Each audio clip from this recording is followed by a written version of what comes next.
Good morning, Sunday morning. Good morning, Sunday morning. And thank you for joining us, the Joggers, Dogs, and Ocean Frogs. And we are located at Queensland. Queensland. Queensland. You can be a bit more specific than that. Queensland, Brisbane, No? north of Brisbane. Okay. It's holidays, my brain's not working. You better give the location away. All I know is I can see Moreton Island over there with a bit of rain. Well, it's Sunrise Sandgate. Sunrise, that's the thing? Sunrise Sandgate. Okay. And looking out over Moreton Bay, actually the sun has risen, but we did get a little bit of footage earlier, which will be nice to see. And it's a bit, how unusual for it to be cloudy and rainy in Queensland. I know. Lately. But I just want to, before we go into weather, anything like that, I just want to say, this is our first Sunday morning in 3 weeks. Because what happened on the other Sunday morning? Well, I was away. No, the one before that. Well, we didn't do anything. That requires a bit of memory. I know. I'll jog your memory. I'm going to say flat batteries. Oh. Oh. Oh. Guilt is charged. So you're saying that I didn't charge up the devices? Correct. Flat devices. Flat devices. And now you can talk about last week while you were away and left me by myself, where I had to eat a whole banana bread on my own and coffee on my own without you. Well, I apologise, but I was in Central Australia and attending a conference which was held at Uluru, which is the resort village that's right next to Uluru. Uluru. Uluru. The rock. The rock. Magnificent red rock sitting, it's not in the middle of Australia, but it's pretty much Central Australia. And I went for a conference. The conference was great and the accommodation was great. It is very much set up for the tourist dollar. Tourist dollar. Here's Pam. Oh, we haven't seen her in a while. Purple Pam. Right. Yes, the whole area is very much set up for the tourist dollar. And as a tourist there, you can go to camel rides, you can walk around the rock, there's guided tours, there's nighttime lighting shows, which are quite amazing, and helicopter rides around Ayers Rock and other things like that. And it was very, very nice. So I apologise for not being here to be part of your Sunday morning. Sounds like you went on a holiday without me. Really? That's what it sounds like. Ah. You call it work, I call it holiday. Okay. Well, the funny thing was, from Brisbane, when I went there, I flew directly to Ayers Rock, to Uluru. That was great. 4-hour flight, very nice. But coming back, the flights there wasn't so many flights around, and I ended up having to fly to Uluru to Cairns, and then wait around in Cairns Airport for a while, and then Cairns down to Brisbane, and the flights were all delayed. Like the flight coming out of Uluru was delayed 2 hours, and then the flight coming out of Cairns was delayed again. So it was quite a long day. What should have been a nice 4-hour flight across red Australia turned out to be a bit of an adventure. But I did get home eventually, and it was good. It was good to sleep in my own bed. There's something wonderful about sleeping in your own bed. I like it. Nice. It's quite a spectacular view, I might say. It You is. say it's quite grey. I don't know what it'll look like on the camera, but it looks amazing.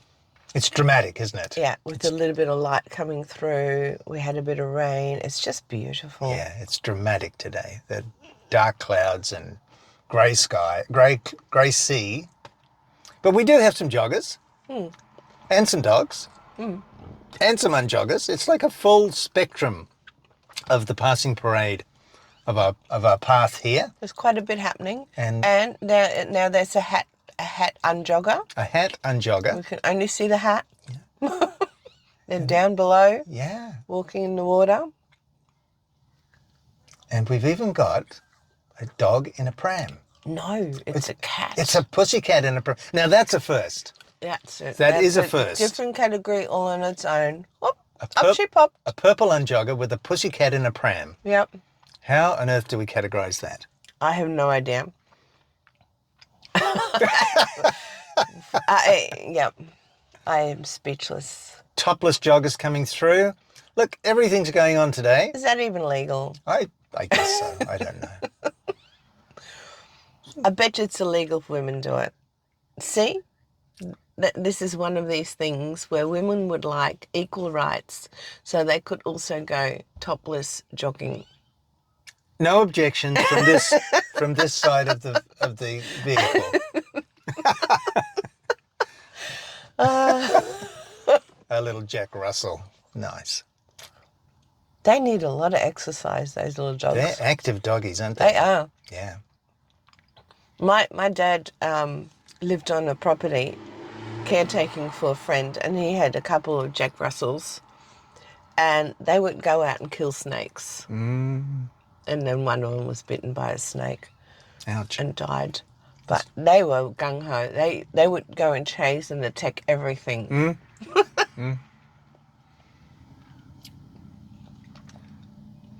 Well, I'd like to bring up a little topic today. Uluru, going on holidays by yourself? No, not that one. Okay. No, I'm just thinking we've got federal elections. Oh dear, are we going politicking? Well, just a little bit. Yeah. The federal elections. I have to say, while I was away, the TV reception wasn't very good, but the internet worked very well. And I watched a movie on YouTube. And every 5 minutes, there was Anthony Albanese doing advertisements in my movie about the election, what he's going to do. He interrupted your movie? How rude. Over and over and over again. So rude. Now, I don't think Anthony Albanese should be doing adverts. He's not really very good at it. I'm sorry. It wasn't particularly entertaining, and it didn't come over very well to me. And I think he should give up that role and actually get somebody who's an actor or something to do his adverts, because it's not his strength. It's probably not my strength either. He didn't convince you? No, it was just annoying. So that's my first comment. Oh, I thought that was it about politics, because that was quite amusing. I hope you're not going to go into anything serious. Shall and meaningless, remember? Well, I'll do my best. Okay. Australia is nearly, probably by the end of this year, will be $1 trillion in debt. Holy guacamole. I think, and that it's not, I'm not blaming Labor, it's nothing to do with Labor. Every government in the last, well, probably all of them, have added to this debt. Yeah. And it just makes me laugh that somebody gets up there, like a treasurer or somebody, and says we've got a balanced budget or this or that, which has been done recently, when the country is approaching $1 trillion in debt. How can we have a balanced budget or a budget in surplus when we've got this overhang of this debt? Now that is a lot of money. We don't even have that many people. It's $1,000 billion. That's, I can't even I know. fathom that. I know. And when I say debt, right, so the government is paying interest on this debt. Yes. So that means that out of what they take in from tax and royalties and other things, they have to pay out a certain amount to cover the interest on $1 trillion of debt. And that payment, or that interest, is coming out of your tax and my tax and money that the government gets from we people. And I really would like one of these governments to step up and get this handled. How the hell are we going to get out of $1 trillion of debt and growing? We need a different kind of future. We need a different kind of thinking. future. Yeah. Because this is unsustainable. And I suspect that a great number of people have not really considered that part of it before. Wow. End of my rant. Okay. I could go on, but I won't. Yes. I think we could all go on. on that topic. I shall scoff a mouthful of banana bread and cease talking. While you scoff, I do have to do a little bit of reading. I have to read some facts because they include numbers and I haven't memorised any of them. And what I do want to say is, with your help, I've discovered a bit more AI. So Artificial intelligence. Artificial intelligence. Cool.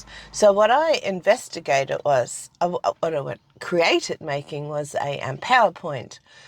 And I put all the text that I wanted into ChatGPT, because I know that's the text one. I think they're all text models. But then I took that text and put it into another app that you showed me called Gamma, and Gamma makes PowerPoints. And it created the most amazing, gorgeous PowerPoint. Wow. Really fast. So I don't have to learn how to put in the transitions. I don't have to... it's just amazing. It's just so super fast. Something that would take me about an hour took 5 minutes. Actually, I saw what you had done. Yeah. I suggest that would take you a good part of a day. Okay. Because you'd have to source all of the imagery. Images, yes. Design it. Yes. Set it up, test it. Create things in Word, Yep. text. It would be a lot of fiddling around. Anyway, so I got excited about AI, and then I'm part of a member of an environmental committee at school, and there are 4 teachers running this, leading this. No, co-leading it with students. So here are some facts about AI and the energy it uses, researched by a student. Oh, so like this is, when you say energy, this is like electricity? And water. And water. Here we go. So, chat generate text between 10 to 90 times more energy per query than a Google search. AI image generation uses 10 times more energy than generative AI text queries. And generative video uses energy in a higher magnitude, like a lot. Now, here's some of the individual consumption checks. Electricity.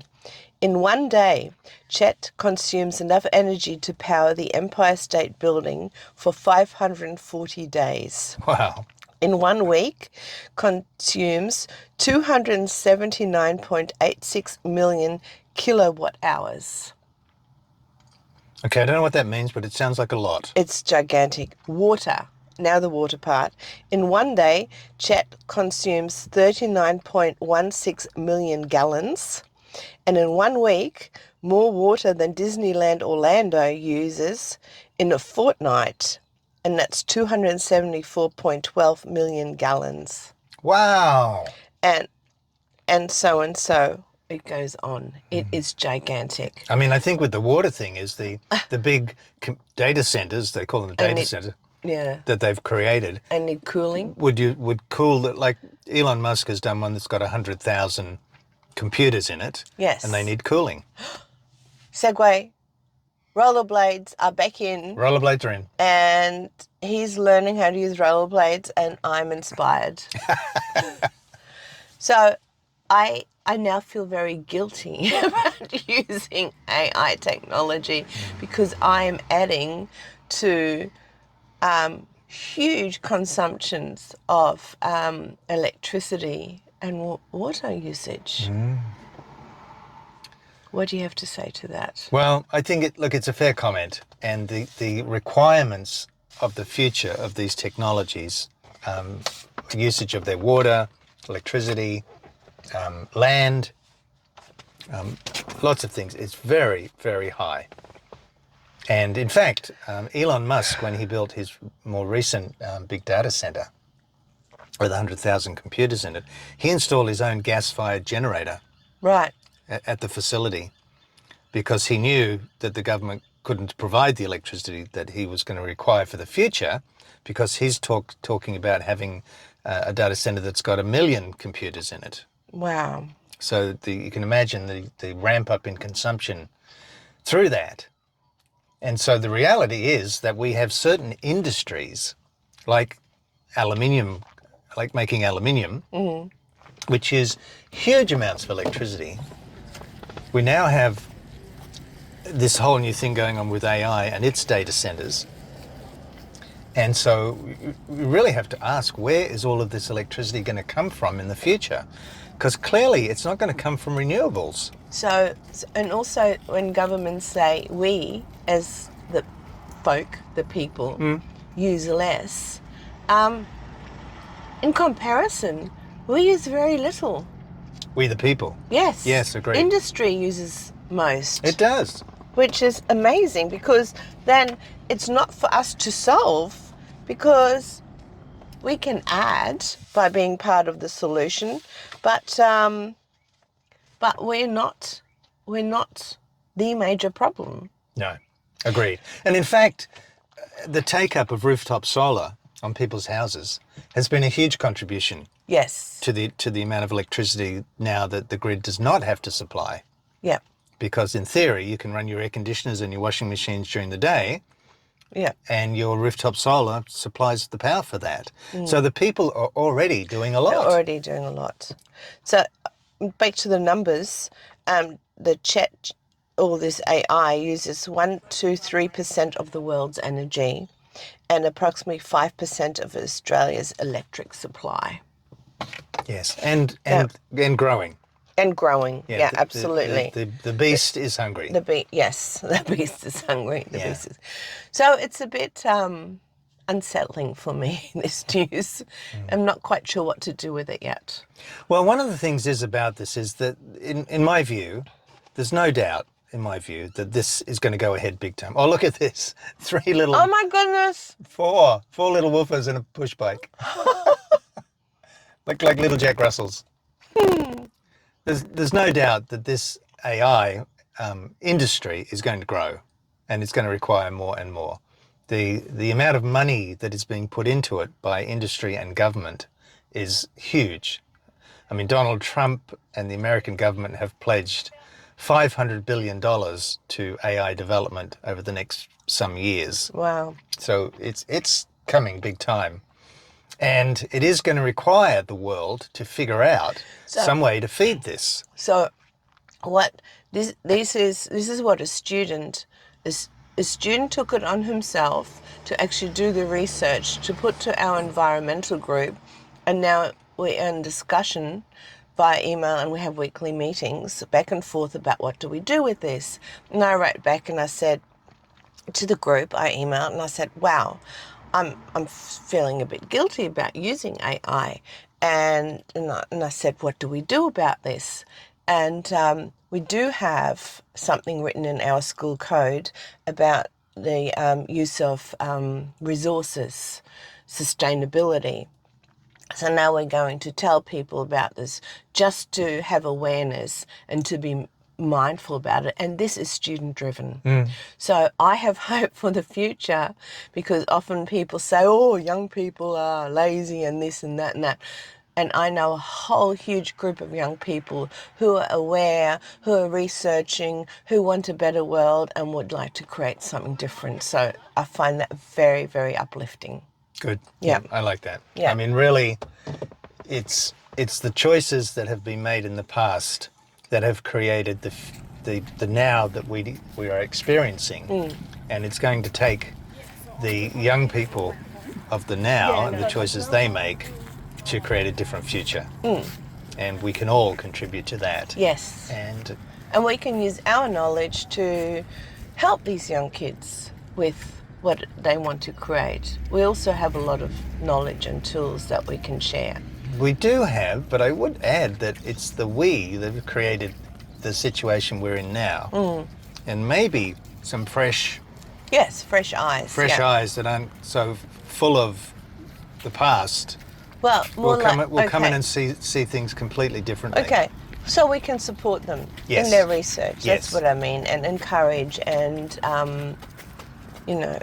allow them to create their future. Yes. Yep. That would be awesome. And be there when they require assistance, Yeah. when they have questions. That would be awesome. Yep. Okay, so that's something cool that came out of all of that. I would say it's one of these very interesting things, isn't it? That with each generation, there is some things that show up that cause the older generation to be concerned and worry. Right. So, Yeah. for example, back in the 60s and 70s, the Beatles showed up. And the young people went crazy for the Beatles. Yeah. And parents were very, very concerned that their children were being led off to terrible things. And we've had such things as the internet show up, mobile phones have showed up, and books showed up. Back in the Yeah, true. 1800s, printing presses and books Yeah, showed yeah. up. I mean, I can remember my sister being yelled at by my dad saying, "Put your book down and go out and play." Yes, Because she was always you're at a reading face. too much. You're reading too much. That used to be me too. And so if you look at Right. mobile phones and FaceTime, this has only been around for, what, 20, 30 years? A relatively short time Yes. as a trend Yes. in our society. And one time it was books, another time it was the Beatles. Now it happens to be people spending time on their screens. I think it will pass, it will change. Because I have faith in young people who are currently glued to their screens, and lots of adults and old people, that they will come to realize that this is not a life. You can't create a life through a mobile phone. Yes. They will find their way. And I think you have to have some confidence in the children that we have and the young people that we have, that they will find their way. I had a discussion with a young student this week, and we were talking about behaviour and what's allowed and how teachers and students are allowed to communicate and not communicate. So we talked, because he said, "Oh, I'm playing this game with my friends. You should join us and play this game as well." And I said, "Oh, no, that's not appropriate. As a teacher, I can't join you in a game because there's chat rooms and things, and that's just not on." And I said, "That's not how we should communicate." And I said, "You shouldn't do that with any unknown adults, teachers, or either way." And he said, "Oh, I'd be okay with that. I have faith in humanity." And that was such a nice comment. That's great. But I'm still not joining the game and play. I don't want to play the game to start with. I said I'm not into shooting games, but thank you for inviting me. I have faith. I like that. That's lovely. Brings me on to another topic. Lay it on me. We talked a bit about how difficult it is for young people to get into the rental market, to start leaving maybe home and renting. And then you and I discussed that when we were younger, we were always sharing. Oh, and I'd forgotten about that, because now we have our own place and it's quite nice to have a lot of space. But I remember for years and years and years, I shared houses. I shared a room. I rented a room from someone. I shared with friends. Then I moved into another house where there were 4 people living. So then there were 5 of us, and all the time. Yeah. And I'd totally forgotten about that. So there's nothing unusual about that. No, there was a study released some years ago. I don't quote me on this. It's a while, and the memory's not so great on this one. But it was something along the lines that the number of Australians who lived alone in their house or apartment was quite high. And that we had lots of houses, but there was just very few people living in them. So, for example, you might have, say, a husband and wife where the husband passes away, the wife, an elderly lady, continues to live in the house. It's a 4-bedroom house. 4-bedroom house, and she's on her own. And she's on her own, that sort of thing. But you're incredibly right. I mean, when we were younger, I lived in houses with, there might be a 3-bedroom house where you have a couple and 2 singles. Yeah. All the rooms are full. Yeah. 4 people splitting the rent. Yeah. Sharing food. Yeah. Doing all of those things that make it more economical to live, and doing things like that way. And what I've noticed is, I mean, it depends where you are, but certainly in our area here, there are properties for rent. There are houses for rent, but there seems to be, into 2 segments here, the very poor, low quality flats, something that's not very ideal, built in under somebody's house. Yes. Not very nice. or a donga in the backyard. Yeah, and know, a little being like prefab being hot rented. box. Exactly. Or a 3, 4, 5-bedroom house where the rent is quite high. $800 a week or $600, something. $800. You know, but if you've got rented, say $600 round figures, and you've got 4 Yes. people living in there, suddenly it's a lot easier. Yes, a lot easier. Yeah. And I had another idea. There must be a lot of houses where there are elderly people living on their own, getting a lot of outside help. That could almost be a business, couldn't it? Matching up older people with younger people to share and overseeing all of that, Yeah. doing the interviewing for the older. I don't know how you'd set it all up, but Compatibility. compatibility and interviews and doing those home checks to making sure that everything's okay, you know, looking after the older person and the younger people as well. I'm not saying all older people are lovely. They are what they are. But that could be a business. Could be, yes. I think that might be a high demand business. And when I set up a business, I'm too busy. Yeah. There's a business idea. Let me know and I can give you my ideas. But yes, I think there's a possibility there. And there are ways, right? And kids are staying home with their parents more. Yeah. And trying to save up the deposit to get a house. And I understand that's somewhat difficult. Do you know, I have to say, when I was a young person considering buying a house, houses seemed incredibly expensive. Yes. And I'm sure these days a young person buying a house, the houses seem incredibly Still expensive. incredibly, yes. I'm not sure that it's the price of the house, though we have had a big boom in house prices. It's always seemed expensive. Yes. When you don't have the money to start with and you look at this big, huge investment of whatever it is, you know, 200, 300, 400, 600, a million, it seems like a lot of money. Yeah. But somehow you've got to start if that's what you want. If that's what you want. You've got to find a way to begin. And there is a prejudice in this country against people who are renting. Now I come from a culture where renting is quite acceptable and nobody bats an eyelid. Right. It's a done thing. Most people rent in Germany. And here it's almost like you still have someone looks down at you if you're renting and you don't own your own. There's a own prejudice. house. Totally. Yeah. I think that has to change too. I think so too. And look, this is all part of the way our culture has evolved, in that the house is not so much a home, but an investment. And what you want as a home owner, be it one that you're renting out as a rental property or your own home, you want the price to go up. Yeah, of course you do. You want to make profit. You want to make profit. You want to have equity in your home. But how much can the prices go up on a house? You know, they're already over $1 million. Well, this is how the market works. This is part of the free market system, is that at a certain point, the houses become unaffordable and people stop buying them. Yes. Right? And then that creates a change because the demand of buying those houses drops away. And again, it's a system of greed. Sure. Greed, and after a while, that collapses. Well, as you say, I looked at a property some years ago in France, and I think at the time it was a 2-bedroom flat apartment, 2 floors. It was about 130,000 euros. Right.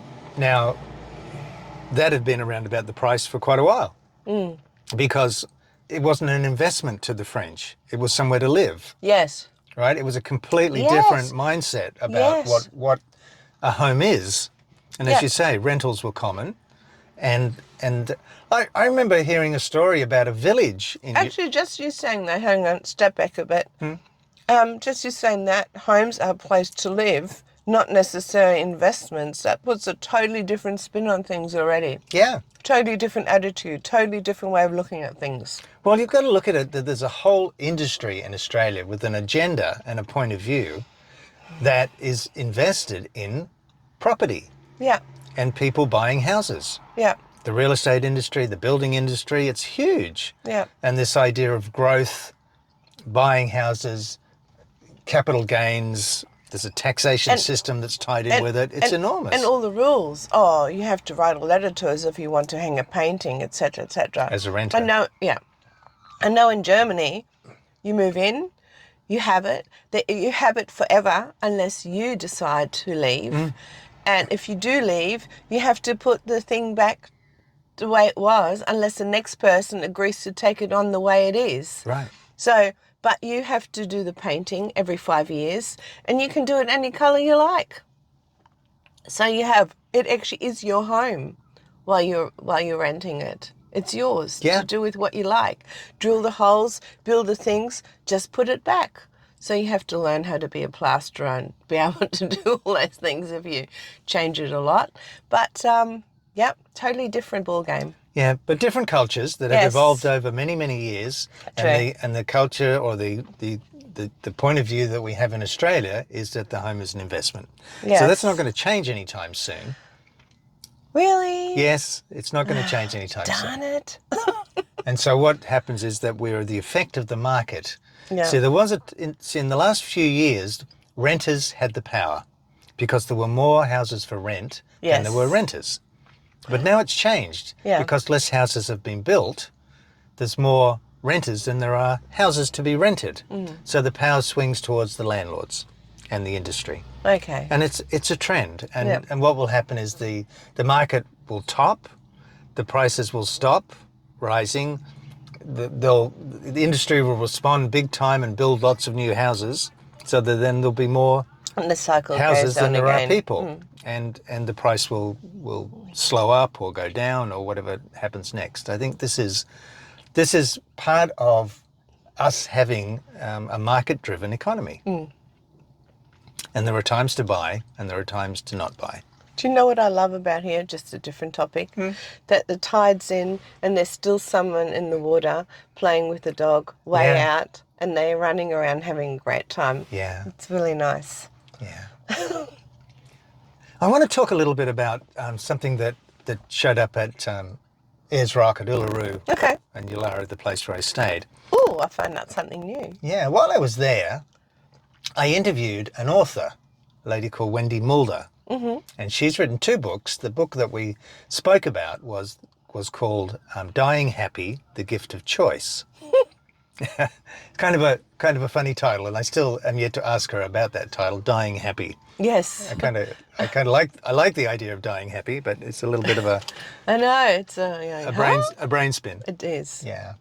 And we talked about lots of things in our interviews. It was very good. She's an amazing woman, an elegant woman. And the book that we interviewed about is where she cared for her mother as her mother was ill and eventually passed away. And there was some extraordinary insights because one of the things that Wendy talked about was that being faced with the prospect or the choice, as she put it, because that's the whole part about her book, of caring for an elderly parent, a sick sibling, or even a dying animal, pet, is a choice. And we tend to think that it's an obligation. Yeah. And so what she was counselling was, look at the choice you have. Can you do this? If I do this, will this work for me? And look at, because I said to her, look, you might be married, you might have kids, you've got a house to run, your husband goes to work, you might have a job, and then your parent needs some assistance, and you take that on as an obligation. As well as all of this. Your life's already full. Yeah. And so then you have to do all of this extra to make that work. And there's a lot of work in caring for and that's what gets an elderly people in pet. trouble. Yeah.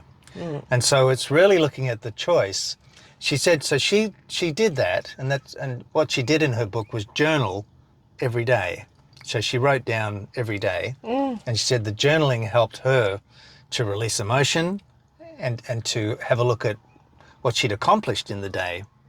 So look at what was great rather than looking what she hadn't done. Yeah. And so the book is that journal and the tools that she used to help her manage and deal with this. And it was a most refreshing and different way of looking at this. She said that when her dad got ill, she chose not to care for him. Now, Wendy's a fully qualified nurse. Right. Highly experienced, lots and lots of experience. When her dad died, it was a better situation to put him in care. Because she looked at what she could do, what the condition that he was in, and she does say that it's different for every case. You've got to look at every case, but that you have a choice with this, and you're not a bad person if you choose not to care for this elderly person. It's okay. I think that's the key. Yeah. That's the key. You're not bad. You're not a bad person. Because, yeah. And in fact, the choice that you make not to look after that person may be a better choice for them. Maybe it may create a better outcome for them. And it's in the choosing that the future can show up. It gives you more freedom. Choose first and allow the universe to help deliver what works best for everybody. So choosing is it's a freedom. Choosing is freedom. Obligation locks you up. Yeah. And she called this the path less trodden. Right. And the reason she journaled it was because she realised that she was doing something different here. Yeah. And so she said, I didn't journal to write the book. That came later. It was more something that I did for me. Oh, we've got a lot of activity. I know. Dogs just greeted each other nose to nose. So cute. So a great book, a great lady. And there was a lot that we talked about, and maybe we'll talk about that in the future. But Okay. yeah, Dying Happy, The Gift of Choice. Fabulous. Well, is that it? That's it. That's it? We're done? We're done for today. Okay, well, see you next week. See you next week. Same time? Same time. Different place? Perhaps. Perhaps. Perhaps. Yet to be chosen.